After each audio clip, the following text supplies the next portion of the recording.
Have you ever looked at a report and understood the numbers, but you struggled to explain them clearly in English?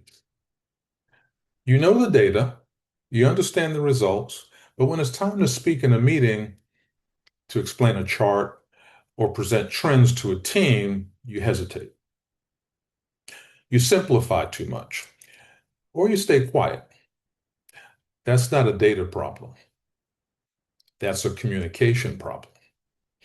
So, in a professional environment, people are expected to explain the numbers clearly, summarize all of the data, the trends, discuss risks, make recommendations with confidence.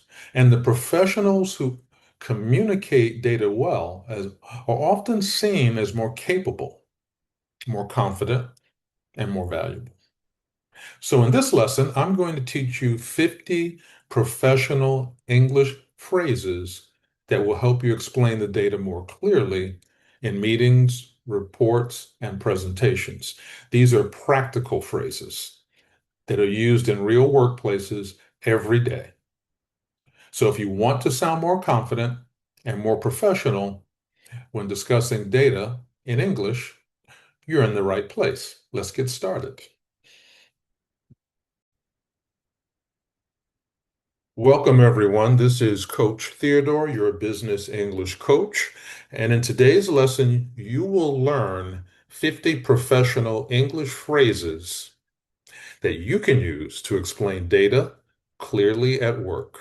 These are the phrases professionals use in meetings, reports, and presentations when they need to describe numbers, trends, changes, risks, and recommendations. If you work with data, or reports, or in finance, or operations, or business results, this lesson will help you communicate with more confidence and clarity. Okay, let's jump right in. Let's start with describing data. These phrases help you introduce findings clearly and professionally before you explain the details. For example, you can say, the data shows. You use this to introduce a factual finding from your charter report. You can also say the numbers indicate. This one is useful when you want a slightly more formal way to present what the figures reveal. This suggests that this one is good for when you want to draw a conclusion or interpret from the data. And then we can see that this invites the audience to observe the same insight together with you. Now let's look at describing trends. Trends tell the story behind the numbers because they show movement over time. So you can say there is an increase in, and this you use for upward movement in any metric. There is a decrease in for declining figures or failing performance. It has remained stable when numbers show little or no change. We are seeing a trend. This one is great to flag or highlight a pattern emerging in the data. If you're finding this information useful so far, please give us a like. Making comparisons. So in business, a number is often more useful when you compare it to a previous period, a forecast, or an expectation. And for example, compared to last period. Link current results to a previous time frame. Higher than expected. Signal a positive surprise against a baseline. Lower than forecast. Acknowledge a shortfall against the plan. In line with expectations. Confirm results matched the target or prediction. Now we move into explaining changes. When results shift, your audience will usually want to know why, and you can communicate this clearly and confidently. This is due to this directly links a result to its cause.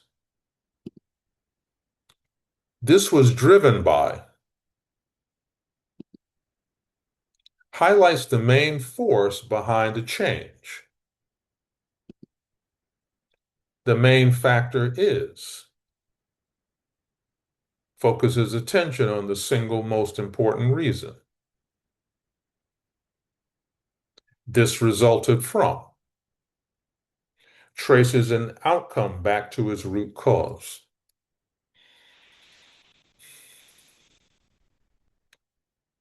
Let's talk about performance. When you discuss results, you need language that works for strong results and weaker results. Strong results. You can say, we performed well. We exceeded expectations. Below target.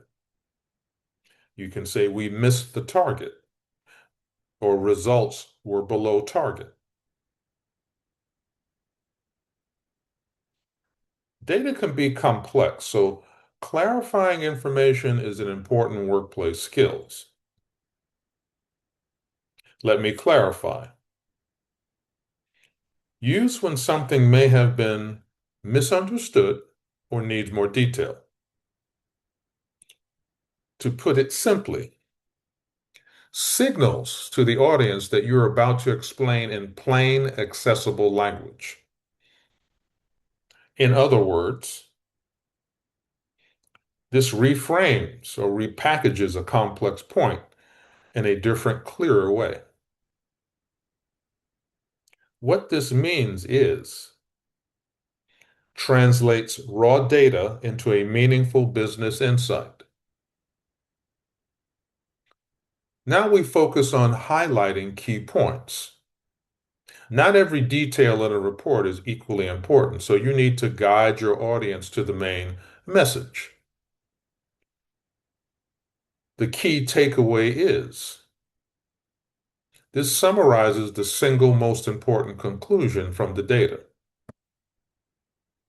The main point is cuts through complexity to focus on what truly matters. What's important is guide your audience or your audience's attention to the critical insight. This highlights that, draws a clear connection between data and broadens the implication and a broader implication as well. Next is forecasting the future. So this language helps you present projections with confidence while still sounding professional and realistic.